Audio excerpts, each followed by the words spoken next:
السلام علیکم دوستو، آج ہم آپ کے لیے بیان لے کر آئے ہیں حضرت مولانا قاری حنیف ملتانی رحمۃ اللہ علیہ کا، اللہ حضرت کی مغفرت فرمائے۔ بیان کا عنوان ہے جذبہ حظ۔ چلیے دوستو، آپ کو لے کر چلتے ہیں بیان کی طرف۔ محترم بزرگوں، عزیز دوستو،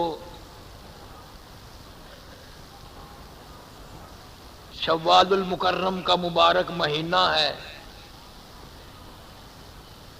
مسلمانوں نے رمضان المبارک آیا، اس کی برکتوں سے فائدہ اٹھایا، روزے رکھے، تراویحیں پڑھی۔ اللہ تعالی ہر مسلمان کی ہر عبادت کو قبول فرمائے، منظور فرمائے، اور ہم سب کی نجات کا، بخشش کا فیصلہ فرمائے۔ ساری امت کی بخشش کا فیصلہ فرما۔ جتنے لوگ دنیا سے رخصت ہو گئے، پروردگار عالم سب کی قبروں کو جنت کا باغ بنا، جوار رحمت میں جگہ عطا فرما۔ ہم سب کی سیاکاریوں کو معاف فرما، بد کرداریوں کو معاف فرما۔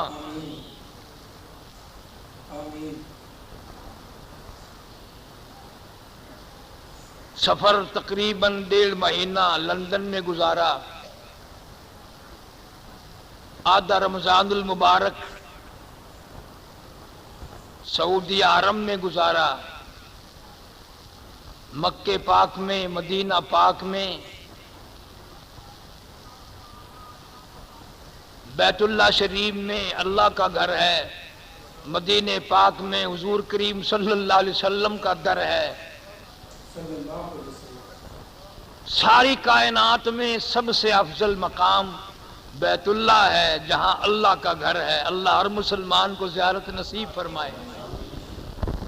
علماء کرام نے لکھا ہے کہ 500 سال کی عبادت ایک طرف اور ایک نگاہ بیت اللہ کو دیکھنا یہ ایک طرف، اور پھر بھی علماء کرام نے لکھا ہے کہ اس میں زیادہ برکت ہے۔ 500 سال کے مقابلے میں ایک نگاہ بیت اللہ پہ ڈالنا اور پیار کی اور محبت کی اور عظمت کی نگاہ سے دیکھنا 500 سال کی عبادت سے بہتر ہے۔ آدمی جاتا ہے، احرام بندھا ہوا ہے، آواز لگاتا جاتا لبیک اللہم لبیک لا شریک لک لبیک ان الحمد والنعمت لک والملک لا شریک لک۔ مولا میری، میں تیرے در پہ حاضر ہوں، میں اس قابل نہ تھا کہ حاضری دے سکوں، یہ تو تیری کریمی ہوئی کہ مجھے بھلا لیا۔ میرا منہ اس قابل کہاں، میری جان اس قابل کہاں، میرا مال اس قابل کہاں کہ تیرے در کی حاضری دوں۔ علماء کرام نے لکھا ہے ایک بڑے میاں بہت دور سے تشریف لائے، مدینے کے علاقے سے، بیر علی کے موقع پر احرام باندھا، 2 رکعت نماز ادا کی، تلبیہ پڑھنے لگا لبیک اللہم لبیک لا شریک لک لبیک، او میرے مولا میں حاضر ہوں۔ غیب سے آواز آئی لا لبیک، تیری حاضری منظور نہیں۔ بڑے میاں نے بھی سن لیا، کسی جوان نے بھی سنا۔ نوجوان کہنے لگا بڑے میاں سفر کرو گے، تکلیف اٹھاؤ گے، جب حاضری منظور نہیں پھر جا کے کیا کرو گے؟ بڑے میاں نے رو دیا، تو ایک دفعہ میں یہ آواز سن کر گھبرا گیا، مجھے یہ آواز سنتے سنتے 53 سال گزر گئے۔ ہر سال جاتا ہوں، یہی آواز سنتا ہوں لبیک، میں آواز لگاتا ہوں اللہم لبیک لا شریک لک لبیک، او میرے مولا، او پروردگار، میں حاضر ہوں۔ آواز یہی آتی ہے لا لبیک، تیری حاضری منظور نہیں۔